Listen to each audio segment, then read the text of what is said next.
क्षमता बढ़कर के 23,187 मेगावाट हो गई है, जिसमें 44.55 हिस्सा सराहनीय रूप से नवीनीकरणीय स्रोतों से आता है।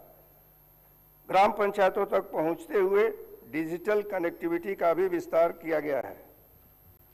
The government is also committed to transforming Telangana into a global hub for innovation, investment and sustainable development. In this direction, the government recently organized the Telangana Rising Global Summit in Hyderabad for 2 days. The summit brought together leading investors, global business leaders, and prominent industrialists from various sectors. During the summit,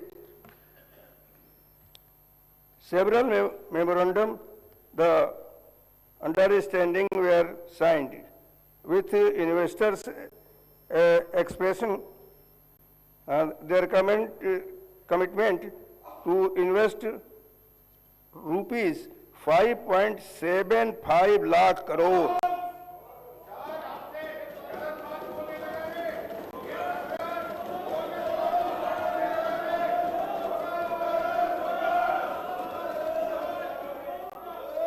These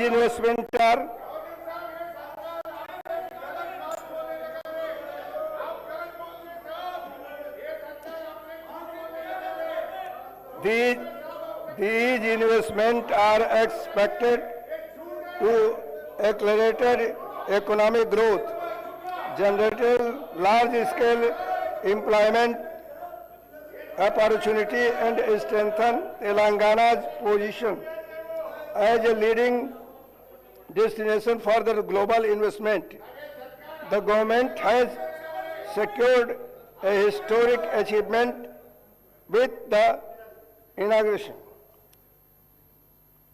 of the Saffron CMS International Aero Engine MRO facility in Hyderabad, the first and largest of the kind in India.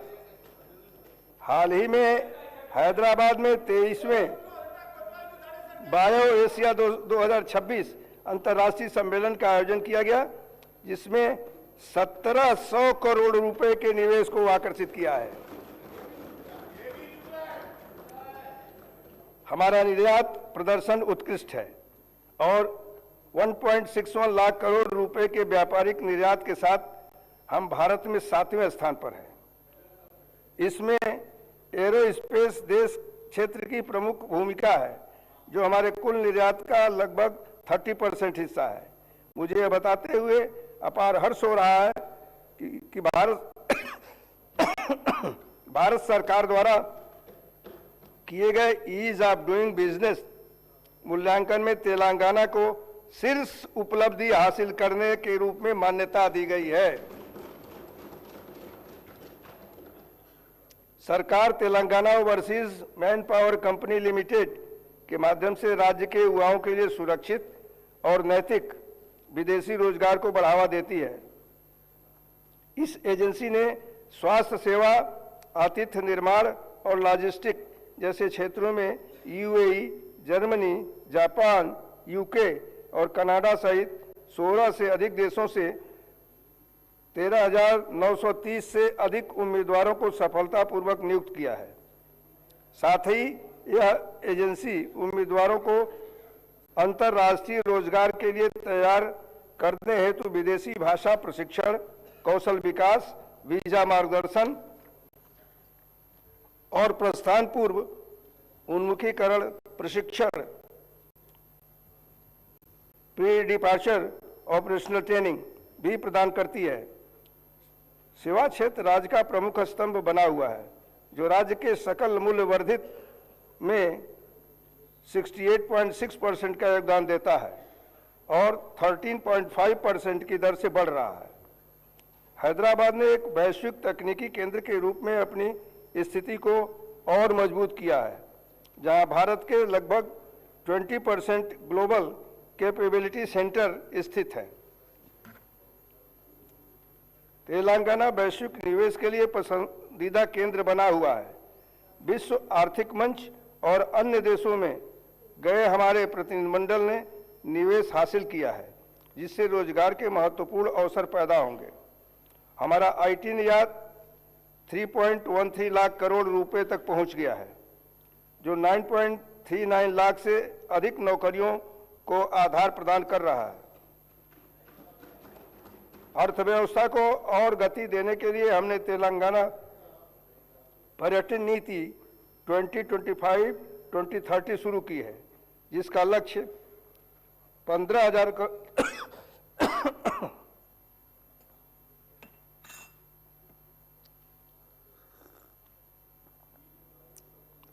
Crore रुपए का निवेश और 3 लाख नौकरियों का सृजन करना है। We hub समावेशिता को बढ़ावा देना जारी रखे हुए हैं, जो सभी 33 जिलों में 700 से अधिक महिला उद्यमियों को सहायता प्रदान कर रहा है। सरकार ने दावोस में एक नई next gen life sciences policy 2026 और 2030 का अनावरण किया है, जिसका उद्देश्य 2030 तक तेलंगाना को एआई अनुसंधान एवं विकास और उन्नत विनिर्माण पर ध्यान केंद्रित करते हुए दुनिया के शीर्ष 5 वैश्विक लाइफ साइंसेज क्लस्टरों में से एक के रूप में स्थापित करना है। लाइफ साइंसेज क्षेत्र ने 73,360 करोड़ रुपए का निवेश आकर्षित किया है, जिससे 1 लाख से अधिक प्रत्यक्ष और 2.5 लाख अप्रत्यक्ष नौकरियां सृजित हुई हैं। आरएआई ढांचे के तहत हम आय के स्रोतों में विविधता ला रहे हैं और किसानों को कृषि उद्यमों के रूप में सशक्त बनाने में के लिए मूल्यांकन श्रृंखलाओं को मजबूत कर रहे हैं। कृषि तेलंगाना की धड़कन बनी हुई है। सरकार ने 2025-26 में इस क्षेत्र के लिए 26,684 करोड़ रुपए आवंटित किया है।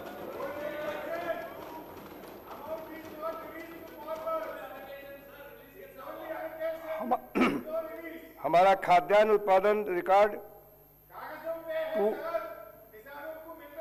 236.87 लाख मीट्रिक टन पहुंच गया है, जिसमें धान, मक्का और कपास का वर्चस्व कायम है।